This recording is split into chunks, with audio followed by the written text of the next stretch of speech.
우리는 동시에 이 세상 속에서 살고 있잖아요. 세상에 대해서 한번 살펴보겠습니다. 세상 코스모스라고 하는데 세상은 무엇을 의미하는가? 세상은 구약에서는 하늘과 우주와 별들과 세계와 하늘과 땅을 다스리는 질서, 또 하늘의 군대, 창조 세계, 이러한 모든 것들을 가르치는 게 세상입니다. 신약에서는 이러한 창조된 모든 존재뿐만 아니라 인류가 거처하는 지구, 인류가 거처하는 지구 쪽으로 세상을 얘기하기도 해요. 온 우주뿐만 아니라 이 지구만을 가르쳐서 세상이다, this world다, 이렇게 얘기를 하고 있습니다. 그래서 요한복음에 보면은 예수님이 세상에 오셨다 할 때 그 세상은 이제 요한복음에서 나타나는 그 세상은 인류에게로 왔다 하는 것을 의미합니다. 또 세상의 세 번째 우리가 생각해 봐야 될 것은 타락한 세상을 의미합니다. 그러니까 세상이 타락했다. 그래서 너희가 이 세대를 본받지 말고 이 세상을 본받지 말고 할 때 그 세상은 타락한 세상을 의미하는 거예요. 제약된 세상을 의미하는 거예요. 이 제약된 세상은 구원받아야 할 세상이죠. 하나님의 은혜가 선포돼야 될 그러한 세상입니다. 그리고 하나님께서 심판해야 될 대상이기도 해요. 이때 제약된 세상은. 그런데 이 세상에 대한 개념이 그렇다고 하면은 예수님과 하나님 나라는 어떤 관련성을 갖는가? 이 도표가 이런 것들을 잘 보여주고 있다고 생각해요. 예수님이 오실 당시에 유대 사람들은 구약의 메시아를 기다리고 있었습니다. 구약의 선지자들이 가르쳤던 메시아를 기다리고 있었어요. 그리고 메시아가 오면은 새로운 세상이 임할 것을 기다리고 있었어요. 그것이 새로운 시대가 오는 시대입니다. Age to come, 영어로 얘기하면 오는 시대예요. 그리고 그 오는 시대에 대비되는 개념이 this age예요. 이 시대입니다. 그런데 유대인들은 이 시대가 끝나고 메시아가 오면은 완전히 다른 세상이 오게 될 것이다. 그래서 이 다시 오는 세상은 미래의 세상이에요. 그 미래의 의미로서의 하나님 나라만 바라보고 있어요. 마치 우리가 종말론적 하나님 나라의 관점에서 예수 그리스도의 재림만을 기다렸던 것과 같은 모습이 구약 시대에 유대인들이 바라던 메시아상이었습니다. 그들 가운데는 현재적 의미로서의 하나님 나라는 없었어요. 그렇기 때문에 예수 그리스도께서 오셔서 하나님의 나라가 이미 너희 가운데 있다고 하는 것을 받아들일 수가 없었어요. 하나님의 나라가 곧 내가 하나님 나라를 가지고 왔다라고 하는 사실은 더더구나 받아들일 수가 없었어요. 예수 그리스도가 하나님의 아들이시고 내가 메시아로서 이미 하나님 나라가 이미 너희 가운데 있는 거야. 너희 안에 있어 하나님 나라는. 이 말을 절대로 받아들일 수 없었어요. 신학적으로 이야기하면 하나님 나라의 현재성을 그들은 받아들일 수가 없었습니다. 왜 그랬을까요? 그들이 기대했던 메시아는 사회 속에서 나타나야만 되는 하나님의 나라였었어요. 구체적으로 얘기하면 로마의 속국으로부터 자유를 얻는 그러한 메시아 시대를 그들은 열망하고 있었기 때문이에요. 그런데 예수 그리스도가 하나님의 나라로 현재적으로 임했다고 하는데 사회적으로 보면, 역사적으로 보면 아무런 변화가 없거든요. 여전히 로마의 속국이 되고 여전히 그들 가운데 악이 존재하고 있고 여전히 그들은 힘든 삶을 살고 있는 거예요. 여전히 배고픈 거예요. 여전히 압제당하고 있는 거예요. 그런데 무슨 내가 메시아냐, 어떻게 하나님의 나라가 임했다는 거냐라고 생각하고 메시아를 인정하지 않았습니다. 메시아와 함께, 그리스도와 함께 임한 하나님 나라를 그들은 받아들일 수가 없어서 그래서 예수 그리스도를 잡아 죽인 거예요. 하나님의 아들이라고 하는 것, 메시아라고 하는 것을 하나님을 참남되게 여긴다, 신성 모독죄로 잡아 죽이기까지 했습니다. 예수님은 역사 속에 침투한 하나님의 나라입니다. 율법 시대를 끝마치고 역사 속에 초림으로 임하신 거예요. 2000년 전에, 2014년 전에 임하신 하나님의 나라입니다. 그런데 예수님께서 재림하시는 날까지 이 은혜 시대가 계속됩니다. 율법 시대는 마쳤고 은혜 시대가 계속되는 거예요. 재림 날까지. 예수 그리스도를 믿고 영접하는 사람에게는 하나님의 나라가 임하게 됩니다. 그리고 그 안에서 믿는 사람들 가운데서 하나님의 나라가 구현되고 확장되고 하나님의 생명의 영생의 씨앗이 계속 자라나게 되고 부활의 생명이 우리 가운데 이미 심겨진 바 되었죠. 그리고 예수 그리스도께서 재림하시는 날 하나님의 나라는 완성될 것이고 그 극치에 이르게 될 것입니다. 하나님의 주권이 완전히 회복되는 그러한 나라가 될 거고, 이때는 모든 악인들이 이제 잡혀서, 사탄이 잡혀서 심판을 받게 되는 거예요. 그리고 새하늘과 새 땅이 임하게 될 것입니다. 지금은 우리는 은혜 시대 속에 살고 있는 거예요. 그리스도를 믿는 은혜 시대 속에 살고 있습니다. 예수 그리스도의 초림과 재림 사이에 살고 있는 거예요. 어떻게 보면은 우리는 두 시대 속에서 살고 있는 거예요. This age와 age to come을 우리는 동시에 공유하면서 살고 있는 복된 사람들입니다. 구약시대 사람들은 이 시대를 염원했지만 사실은 누리지 못한 그러한 불쌍한 사람들이에요. 그런데 우리는 참 너무나 감사한 그러한 시대를 살아가고 있습니다. 그런데 더 감사해야 될 것은 새하늘과 새 땅이 오면은 우리 가운데 모든 악이 사라질 것이고 또 우리 사회 속에도 모든 악이 사라질 거예요. 사탄은 이제 무저행 속에서 영원히 결박되어서 이제 무저행에 갇힌 바 돼서 우리를 괴롭히지 않게 되는 날이 우리 가운데 올 것입니다. 더 행복한 시대가 임하게 되는 거죠. 그러니까 우리는 너무나 감사한 시대에 살고 있습니다. 그러면 세상을 어떻게 우리가 보는 것이 바람직한 세계관일까? 기독교 세계관 한번 공부를 다시 한번 복습을 해보겠습니다.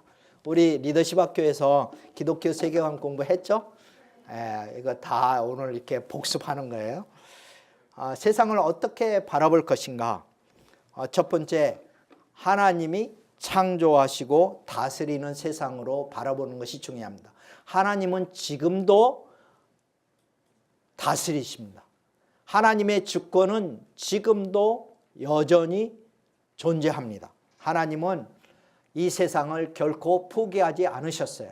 노아 시대에 하나님이 이 시대를 물로 심판하셨지만 그 이후로 하나님께서는 다시는 심판하지 않겠다 약속을 하셨어요. 그런데 언제까지입니까? 예수 그리스도의 재림 때까지 심판하지 않습니다. 하나님은 여전히 다스립니다. 재림 이후에도 여전히 하나님이 다스리십니다. 그리고 우리 그리스도인들은 그 재림 이후에 하나님과 함께 지금도 역시 하나님과 함께 이 세상을 다스리는 창조 파트너들이에요.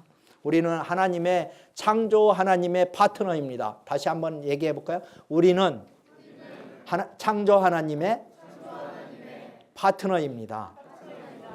두 번째, 우리가 세상을 바라볼 때 이 세상은 죄로 인해 타락한 세상이다.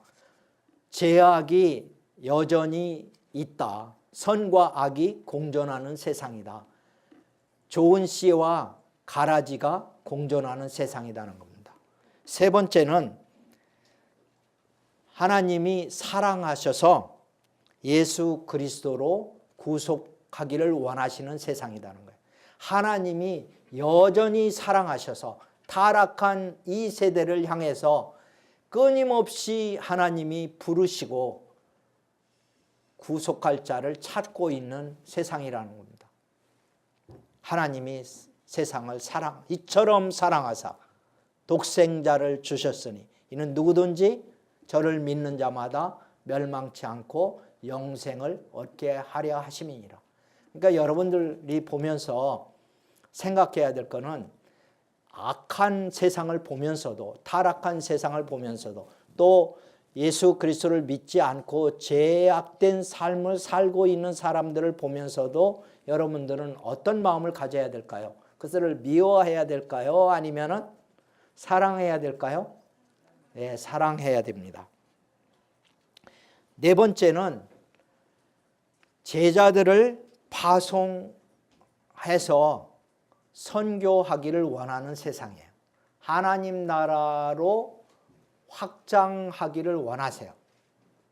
이 세상 속에 제자들을 파송해서 그 제자들로 말미암아 세상을 하나님 나라로 확장하기를 원하는 세상이다. 그래서 세상 속에 하나님 나라를 확장해 가야 돼요.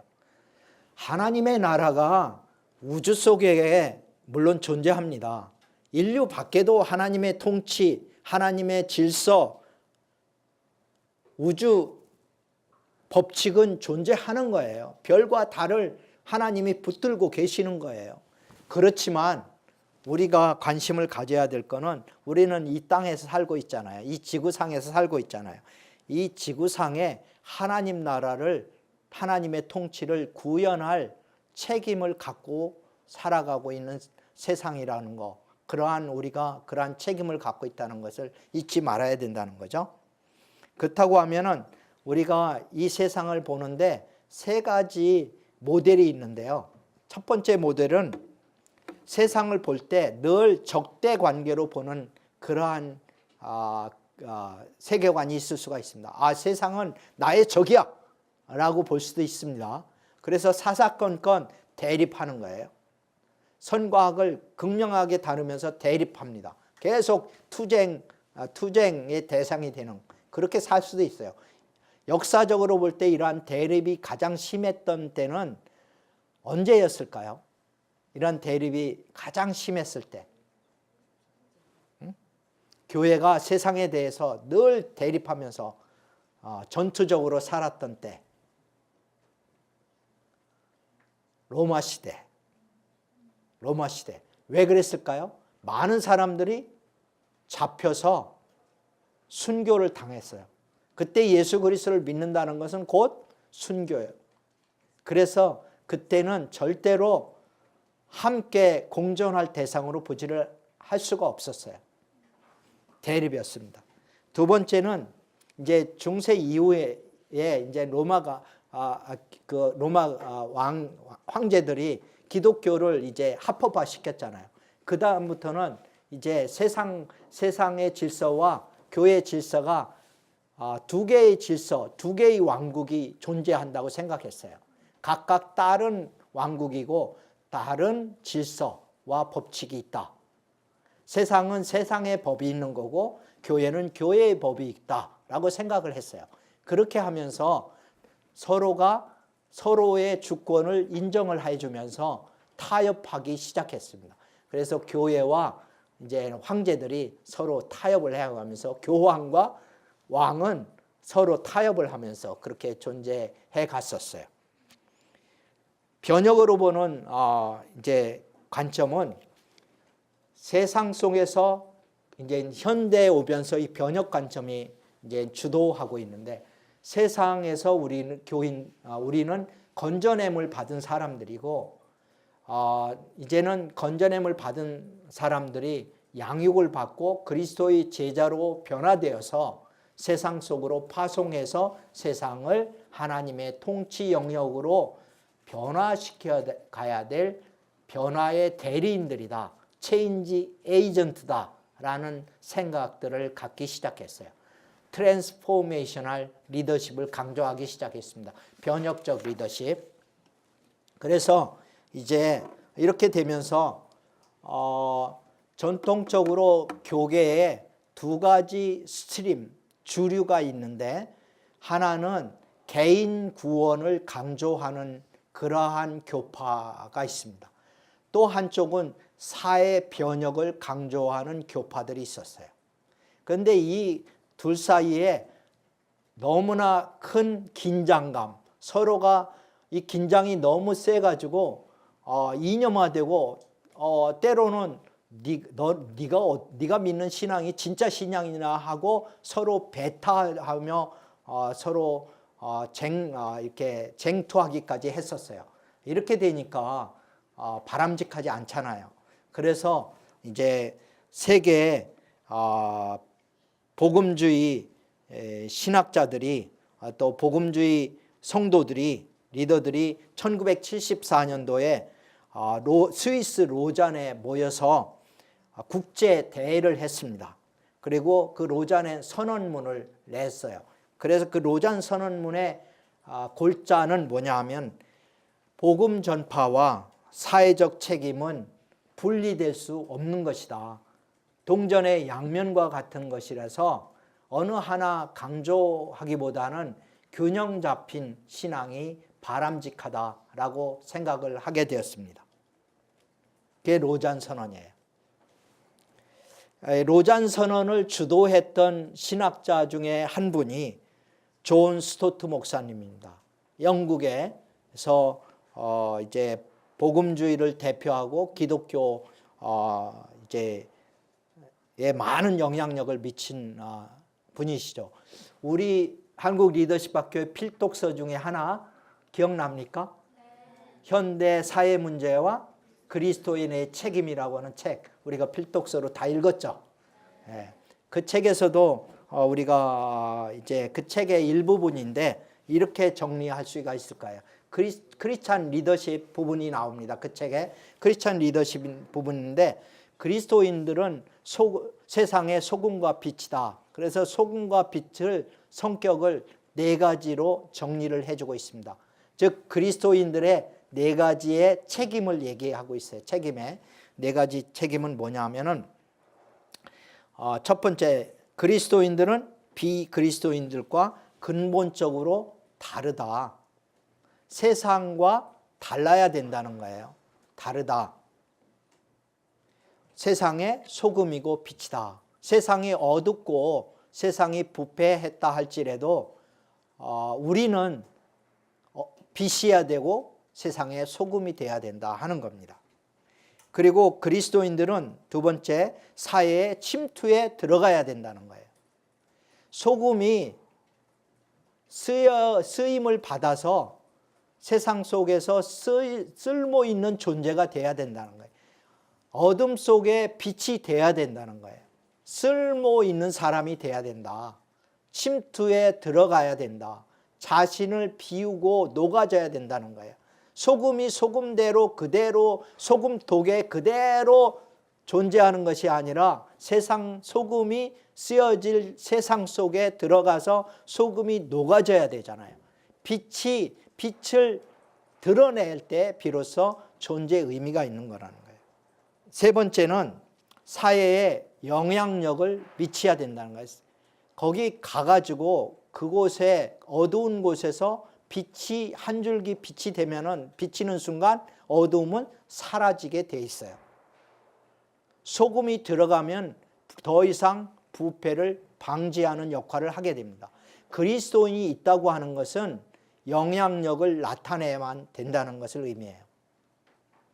이런 점에서 볼 때 저는 대한민국의 오늘날 같이 이렇게 부패하고 또 캄캄하고 어디로 갈지 모르는 방향을 상실한 책임이 누구에게 있는가? 그거는 교회에게 있다고 생각해요. 대한민국 사회의 어둠과 부패 모든 문제의 책임은 교회에 있다. 더 좁혀서 얘기하면은 그리스도인들에게 있다. 그리스도인들이 그 있는 처소에서 소금과 빛의 책임을 그 역할을 제대로 감당하지 못했기 때문에 여전히 빛이 있는 것이다. 여러분들 한번 상상을 해보세요. 캄캄한 방이 있습니다. 그 방에 작은 촛불이 딱 들어왔어요. 그러면 그 방이 여전히 캄캄합니까? 아무리 작은 불빛이라도 빛은 빛인 거예요. 그래서 어둠은 물러가게 돼 있어요. 그런데 어떤 공동체, 어떤 사회 조직이, 어떤 기관이 여전히 캄캄한 가운데 있다고 하면 그곳에 빛의 역할을 할 사람이 한 사람도 없다는 거예요. 이번에 세월호 사태를 보면서 이 엄청난 이 참사를 보면서 제가 안타까운 것은 그 각각의 그 분야에 모든 그 허가, 인허가 분야에 감독해야 될 그 분야에 또 일을 해야 될 실행 분야에 그 모든 그 영역에 그리스도인들이 자기의 책임을 다했는가라고 반문을 해볼 때 우리는 거기에서 부끄러워해야 된다. 각자의 역할을 다 하지 못했기 때문이다. 우리가 확대해서 우리가 생각해 본다면 오늘날 이게 관피아 문제라든지 오늘날 뭐 정피아 문제라든지 법피아 문제라든지 법조계 또는 정계, 관계, 비즈니스계 이러한 모든 것에 있어서 부패와 또 방향 상실 또 제약된 모습들은 왜 여전히 존재하는가? 그것은 그리스도인들이 책임을 다하지 못하고 있기 때문이라고 생각해요. 만일 그 각자의 사람들이 그 있는 분야에서 책임을 다했다면 오늘날 같은 대한민국이 아니었을 거다. 하나님의 말씀이 왕노릇하는 하나님의 통치가 주권이 올바로 서는 그런 나라가 되었지 않았을까 생각을 해봅니다. 정리를 하고 싶어요. 하나님 나라와 세상 속에서 이 오는 시대와 이 시대를 두 시대를 함께 살아가는 그리스도인들이 어떻게 살아갈 것인가? 삶의 자세, 방향 한번 정리를 해봅니다. 7가지로 정리를 해보려고 그래요. 시간 관계상 간단하게 얘기할게요. 우리가 다 아는 건데 여러분들이 함께 읽었으면 좋겠습니다. 1. 하나님 나라는 예수 그리스도로 말미암아 세상 속에 결정적으로 침투했다. 2. 하나님의 통치는 율법보다는 은혜의 나라이다. 3. 하나님 나라는 초월적인 동시에 내재적으로 세상 속에서 확장된다. 4. 하나님의 나라는 예수 그리스도의 재림 때 완성된다. 5. 크리스찬은 하나님 나라를 이 세상에 구현하는 책임을 다해야 한다. 6. 하나님 나라는 영적 반대 세력과 적대 관계에 있다. 7. 하나님 나라의 시민은 성령의 권능으로 증인이 되고 제자를 삼아야 한다. 이것이 이제 우리 한국 리더십 학교에서 비전으로 삼고 있는 하나님 나라의 구현에 대한 정리입니다. 우리 각자의 삶의 현장 속에서 또 각자의 개인의 영적 성숙 속에서 또 우리의 관계, 이웃과의 관계 속에서 가정에서나 학교에서나 또 일터에서나 어디에서나 우리가 하나님 나라의 증인이고 또 예수 그리스도의 제자로서 이 시대와 오는 시대를 동시에 증거하는 그러한 증인일 뿐만 아니라 하나님 나라를 구현하는 하나님 나라 선교사로서 승리하는 삶을 살기를 예수님의 이름으로 축복합니다. 아멘. 예. 그리스도인은 세상 사람과 다르게 살아야 된다고 저는 생각합니다. 우리는 세상의 소금과 빛으로 부름을 받았기 때문이죠. 그리고 그리스도인의 성공관은 세상에 믿지 않는 사람들의 성공관과 달라야 된다고 생각해요. 그런 의미에서 그리스도인들이 생각하는 성공이란 무엇인가? 여러분들에게 질문하고 싶어요. 여러분들은 성공을 뭐라고 생각합니까? 상당히 어려운 질문인데 내 인생에 있어서 내가 내 인생을 마감하는 날 과연 나는 성공한 인생이었다고 그렇게 고백할 수 있을 건가? 그러려면 성공이 무엇인가를 먼저 알아야 성공한 인생이라고 평가할 수 있지 않겠어요? 여러분 지금까지 성공하고 있습니까? 그러면 성공의 기준이 뭐예요? 저는 그리스도인이 성공한다고 하는 것은 예수님이 내게 하라고 맡기신 일을 다 이루는 것이 성공이라고 그렇게 생각합니다. 예수님도 그런 말씀을 하셨어요. 예수님께서 잡히시기 전에 기도하시는 장면이 요한복음 17장에 나오는데 요한복음 17장 4절에 보면은 예수님이 이런 기도를 하고 계십니다. 아버지께서 내게 하라고 주신 일을 내가 다 이루어서 아버지를 영화롭게 했습니다. 하나님 아버지께 영광을 돌리는 것이 우리 그리스도인들의 소망인데 아버지께 영광을 돌리고 성공한다고 하는 것은 예수님께서 하시는 말씀대로 풀어서 보면은 예수님이 내게 하라고 주신 일을 다 이루는 것이 성공이에요. 이 장로의 인생의 성공은 예수님이 내게 하라고 맡기신 일을 다 이루는 것이 이 장로의 성공이라고 생각합니다. 그런 의미에서 오늘 크리스찬의 소명을 살펴보려고 합니다. 부르심을 이루는 것이 성공이다. 베드로전서 2장 9절 말씀입니다. 오직 너희는 택하신 족속이요 왕같은 제사장들이요 거룩한 나라요 그의 소유된 백성이니 이는 너희를 불러내어 그의 기이한 붓에 들어가게 하신 자의 아름다운 덕을 선전하게 하려 하심이라. 에베소서 4장 1절 같이 읽겠습니다. 그러므로 주 안에서 갇힌 내가 너희를 권하노니 너희가 부르심을 입은 부름에 합당하게 행하라. 우리는 다 부름을 받은 사람들입니다. 베드로서 2장 9절에서도 너희를 불러냈다. 세상에서 불러냈다라고 말씀하고 있습니다. 이 불러낸 사람들의 그 아이덴티티, 정체성은 우리는 택한 백성이라는 거예요. 하나님께서 우리를 택했다. 우리가 하나님을 선택한 것이 아니라 하나님이 우리를 선택했습니다.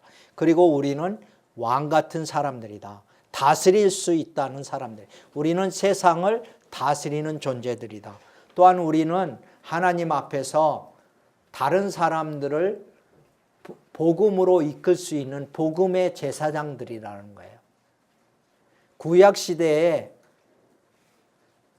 백성들의 죄를 한 몸에 짊어지고 지성소에 들어갔던 그러한 제사장들은 아니지만 우리는 예수 그리스도께서 우리의 대제사장이 되셨기 때문에 우리의 죄악을 다 속해 주셨어요. 그러한 대제사장을 전하는 우리의 복음의 제사장이 되었다고 우리를 사도 바울은 우리에게 말씀하고 있습니다. 베드로 전서에도 또 베드로가 또 우리에게 말씀하고 있어요. 우리는 제사장들이다. 또 우리가 바로 그의 나라라는 거예요. 우리가 그의 나라다. 나라라고 하는 개념 속에는 백성이라고 하는 요소가 있잖아요. 주권도 있고 국민도 있고 영토도 있잖아요. 하나님 나라도 역시 백성으로서의 나라를 얘기하고 있는 거예요. 우리는 하나님 나라다. 그리고 그의 소유가 되었다라는 겁니다. 이렇게 하나님께서 우리를 불러낸 것은 예수 그리스도를 전하게 하기 위해서 우리를 불러냈다. 그의 아름다운 덕을 선전하게 하려 하심이니라. 그러므로 사도 바울은 우리에게 이렇게 권면합니다. 주 안에서 갇힌 자 된 감옥에 내가 갇혀 있는데 또 주 안에서 내가 사명에 갇혀 있는데 사명의 포로가 되어 있는 이중적인 의미로 쓰이고 있는 육체적으로 감옥에 갇혀 있을 뿐만 아니라 나는 복음의 포로된 자다. 예수 그리스도의 사명에 사로잡힌 자다라는 것을 이중적으로 내포하고 있습니다. 그런 내가 너희를 권한다. 너희는 부르심에 합당한 삶을 살라. 부르심에 합당한 삶을 살라. 그러면 우리가 부르심에 합당한 삶을 올바로 사는 것이 우리 인생의 성공이라고 정의를 한다고 하면은 그러면 우리는 생각을 해봐야 돼요. 어떤 부르심인가? 도대체 부르심이란 무엇인가? 그리스도인에게 있어서 부르심은 삼중적 부름을 의미한다고 생각합니다. 제가 생각하는 부르심은 삼중적 부름이 있다. 세 가지의 부름이 있다. 첫 번째는 존재적 부름입니다. call to be라고 얘기할 수 있어요. being의 문제입니다. 우리가 과연 어떠한 사람이 되려고 하나님께서 우리를 부르셨는가? 어떠한 하나님 나라 백성이 되기를 원하시는가? 그것은 한마디로 정리를 하면은 많은 성경 기절이 있습니다. 그것을 정리를 하면은 예수 그리스도를 본받게 하기 위해서 그리스도의 형상과 모양을 회복해 하시게 하시려고 우리를 부르셨습니다. 하나님께서 태초에 우리를 하나님의 형상과 모양대로 지음을 받았지만 우리가 죄를 범함으로 말미암아 하나님의 형상에서 멀리 떠나 있는 존재들이 되는 거예요. 우리 안에는 하나님께서 기뻐하시지 못하는 죄악된 모습이 우리를 지배하고 있는 것을 보게 됩니다. 그런데 하나님께서 우리를 부르신 이유는 이 죄악의 포로에서 우리를 해방시켜서 우리를 자유케 해서 우리로 하여금 우리를 변화시키고 그리스도를 닮아가게끔 하고 마침내 우리의 형상의 그리스도의 형상으로 호련히 변화된 영광스러운 그러한 그리스도의 모습으로 변화시키기 위해서 우리를 부르신 거예요. 그래서 우리는 매일매일 변화를 받아서 새 사람이 될 책임이 우리에게 있는 겁니다. 그것이 합당하게 살아가는 거예요. 우리가 변화를 멈추는 순간 우리는 그의 부르심에 합당치 않게 살아가는 거예요. 매일매일 변화된 삶을 살아야 돼. 그래서 사도 바울은 내가 매일 죽노라고 말씀한 거예요. 내가 매일 죽지 않고서는 내가 그리스도와 함께 매일 십자가를 지고 내 육체를 십자가에 못 박지 않고서는 정과 욕심을 십자가에 못 박지 않고서는 내가 변화를 받을 수가 없어요. 그래서 예수 그리스도께서 우리에게 원하시는 건 나를 따르려면 자기를 부인하고 십자가를 지고 나를 따를 것이라고 예수님은 말씀하고 있어요. 우리가 부르심을 받았다는 것은 이와 같이 그리스도처럼 되게 하기 위해서 우리를 부르신 겁니다. 그래서 인생의 가장 큰 성공은 우리가 날마다 인격을 변화시키고 우리의 속사람을 변화시켜서 그리스도의 장성한 분량에 이르게 하는 거예요. 인격과 행위를 하나님의 말씀 앞에 복종시키면서 매일매일 변화되는 삶을 살아가는 것, 그것이 우리의 첫 번째의 부름인 거예요. 두 번째의 부름은 행위적 부름입니다. Call to do의 부름이에요. 무엇을 하게 하려고 우리를 부르셨는가? 어떤 일을 위해서 우리를 부르셨는가? 하나님의 창조 파트너로서의 부름인데, 그것은 한마디로 얘기해서 하나님 나라를 이 땅에 구현하게 하기 위해서 하나님께서 우리를 부르셨습니다. 우리는 하나님의 창조 파트너예요. 하나님의 통치를 이 땅 가운데 나타내는 책임이 우리 가운데 있다. 그것이 call to do예요. 무엇을 어떤 직업을 갖든지 그건 직업은 큰 하나의 수단에 불과해요. 저처럼 교수를 하든지 또는 목사를 하든지 또는 과학자가 되든 또는 사장이 되든 국회의원이 되든 외교관이 되든 그거는 공무원이 되든 그거는 큰 의미, 그 하나님의 소명과 그것을 연결시키는 것은 그 직업을 통해서 하나님의 나라를 구현하는 것입니다. 직업 속에서 세계 속에서 자기가 보냄받은 곳에서 하나님 나라를 구현할 책임이 우리의 행위적 부름이라는 거예요. 세 번째의 부름은 소유적 부름입니다. Call to belong이에요. 우리가 어디에 소속될 것인가? belong to. 어디에 소속될 것인가? 우리는 하나님 나라의 소유된 백성으로서 하나님 나라의 구성원입니다. 하나님 나라의 시민이고 하나님 나라의 백성이고 국민인 거예요. 공동체 안에 하나님 나라의 백성들 안에 우리가 소속되려고 우리를 불러주신 거예요.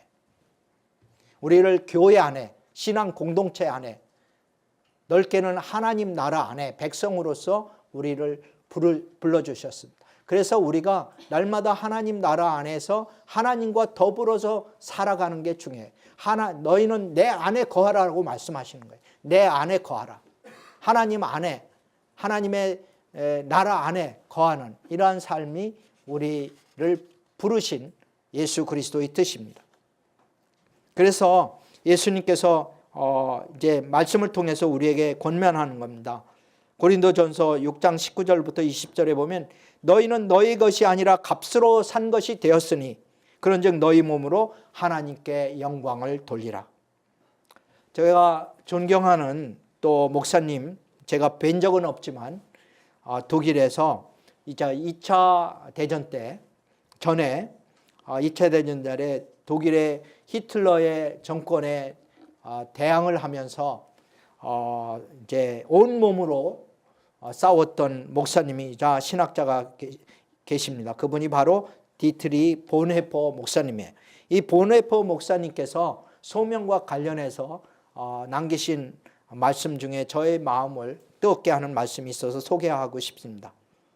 그 말씀은 이런 것입니다. 그리스도께서 사람을 부르실 때에는 그로 하여금 와서 죽으라고 명령하시는 것이다. 그리스도께서 우리를 불렀다고 하는 것은 어디까지 부르는 것이냐? 죽음으로의 초청인 거예요. 제가 이 말을 다시 해석한다면 골고다로 부르시는 예수님이십니다. 예수님은 골고다에서 우리를 위해서 죽으셨어요. 물과 피를 아낌없이 쏟으시고 생명을 다 우리 가운데 주셨 분이 바로 예수님이십니다. 그 예수님은 우리를 부르셔서 너도 이같이 하라고 부르시는 거예요. 너의 골고다를 찾으라. 내가 죽어야 할 곳이 이곳이다 라고 우리를 초청하는 겁니다. 우리 그리스도인들이 정말 꼭 했으면 좋겠다고 염원하는 것이 있어요. 저는 리더십 학교 여러분들이 살려고 부름을 받지 않았다는 사실을 명심하기를 바랍니다. 우리는 이미 산 자들이에요. 예수 그리스도를 믿는 순간, 예수 그리스도를 영접하는 순간 그리스도의 생명이 우리 가운데 이미 임했습니다. 우리에게는 영생이 있어요. 우리에게는 부활이 있습니다. 그래서 더 이상 살려고 발버둥 칠 아무런 그런 필요가 없는 거예요. 이미 우리에게는 생명이 있습니다. 어떤 생명보다도 고귀한 생명, 그리스도의 생명이 우리 가운데 이미 주어진 바 되었어요. 그렇기 때문에 우리가 살려고 발버둥 칠 필요가 없는 거예요. 우리는 이미 그 생명을 받은 자이기 때문에 그렇습니다. 우리를 부르신 예수 그리스도는 우리로 하여금 살라고 부르는 게 아니라 나처럼 십자가를 지고 골고다로 와라라고 초청하시는 예수님이에요. 저는 감사하게도 골고다를 발견한 사람입니다. 내가 죽을 자리를 알고 있는 사람이에요. 나의 부르심을 알고 있습니다. 그래서 여러분들에게 권면하는 것은 사도 바울처럼 여러분도 그러한 내가 사는 것이 그리스도니 내가 또한 죽는 것도 유익함이라, 이런 고백이 여러분의 고백이 되기를 소망합니다. 죽음을 두려워하는 사람이 아니라 죽을 자리를 찾아서 매일매일 그 길이 얼마나 먼 길일지 또 시간이 얼마나 걸릴지 모르지만 매일매일 한 걸음씩 죽음을 향해서 가는 길, 살려고 가는 길이 아니라 자기를 부인하고 십자가를 지고 죽음을 향해 가는 길이 진정한 부르심을 입은 자들이 해야 될 발걸음이라고 생각합니다.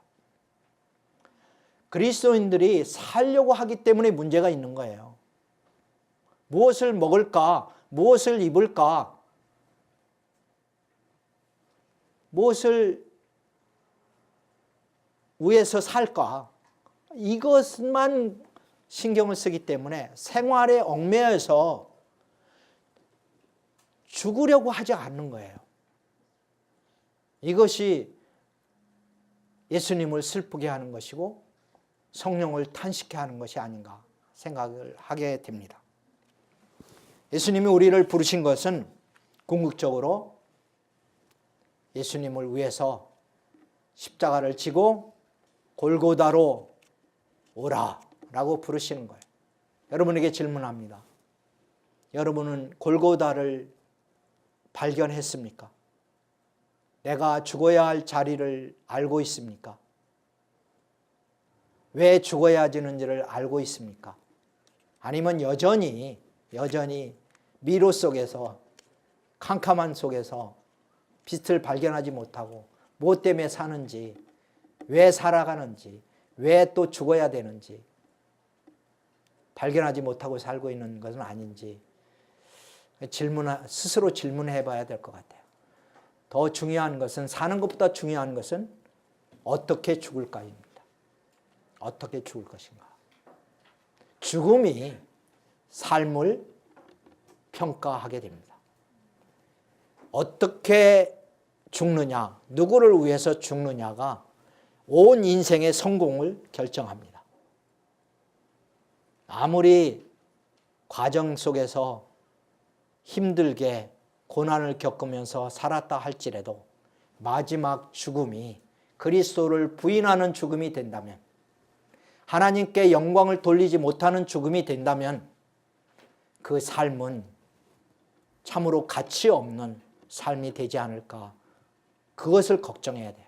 그래서 우리는 어떻게 살 것보다도 어떻게 죽을 것인가, 나의 죽음의 자리가 어떤 자리일까, 골고다가 될 것인가를 항상 염두에 두고 사는 우리 리더십 학교 학생들이 되기를 예수님의 이름으로 축복하고 또 기도합니다.